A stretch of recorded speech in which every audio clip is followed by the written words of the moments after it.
Today we're having a look at this little solo part from Playing God. To find out, how can Tim Henson pick so freaking fast? And I've slowed it down to 12.5% speed to analyse each picking stroke. I think that was down, up. Yeah, this video is going to get pretty nerdy.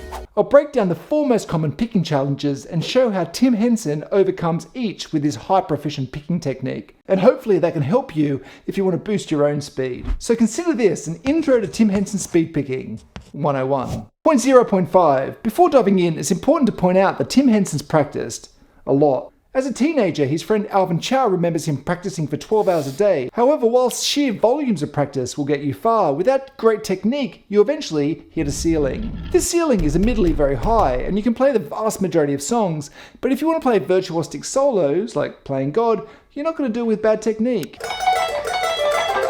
By analysing Tim Henson's technique, we can see how he overcomes challenges, and hopefully you can incorporate these adjustments into your own playing. Number 1. Crossing strings. Most of you will already know this, but if you want to play notes in the same string, you should be alternate picking them down, up, down, up.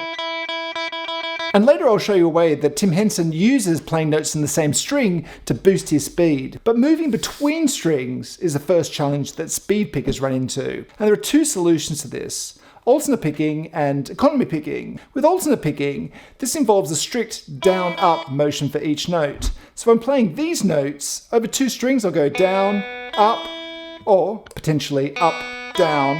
It's the same thing. And in this little solo, alternate picking is what Tim Henson does most of the time. There are 5 string crosses, and Henson solves them by going either down, up, or up, down. Yeah, told you this video was going to get nerdy. Compare this with economy picking, which adapts the picking based on the direction the hand is going. So with economy picking, if I was to pick the same notes, I would pick down, and then as my hand is moving in a downwards direction, I would pick down again. Tim Henson economy picks just once here by picking down, and then as his hand is moving in a downwards direction, he picks down again, which is the most economical movement. But what does all this mean for you? Well, like Tim Henson and a lot of speed pickers, when you practice, you can focus on getting really good at alternate picking. But if you encounter a problem when playing something, you could try economy picking instead. So a preference towards one method, but adapt if necessary. So Tim Henson is an alternate picker, mostly, based on this little sample. But all this alternate picking leads to a problem, and that's number 2, the trapped pick. To understand the second issue, I'm going to tell you about Usain Bolt. He broke the 100-metre sprint world record whilst running 24 miles per hour, whilst over a similar distance, the world record for the hurdles is 19 miles per hour. And that's slower because there's freaking hurdles in the way. And the runner needs to hop over them, which slows them down. But how does that relate to picking? Well, sometimes a string becomes a hurdle, which slows us down. Let me explain. Now, if I were to pick these notes, if I start down, up, if my pick is too straight, it will end up getting trapped between the strings, and this string will now become a hurdle. So I'm going to need to hop my pick over to do this next downstroke. And this hopping is going to slow me down. The great YouTuber Troy Grady popularized this concept of string hopping, and also the next concept of pick slanting. And pick slanting is the solution to string hopping. If you simply lean your pick forward, if I go down, up, my pick will now end up in midair, so I can go down without needing to jump that string. And the great thing is I can do this in reverse as well. I can reverse slant my pick. So now I go up, down, my pick ends up in midair, and then I have a clear path to that next note. Clever.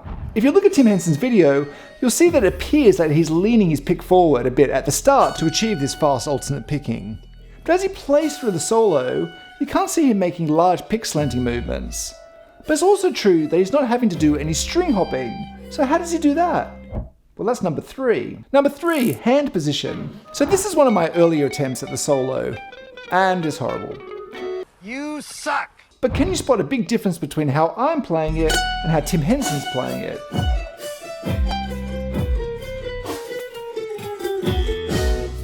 And it's not the facial expression or the amount of tattoos. Look at how much work my hand and forearm is doing compared to Tim Henson's.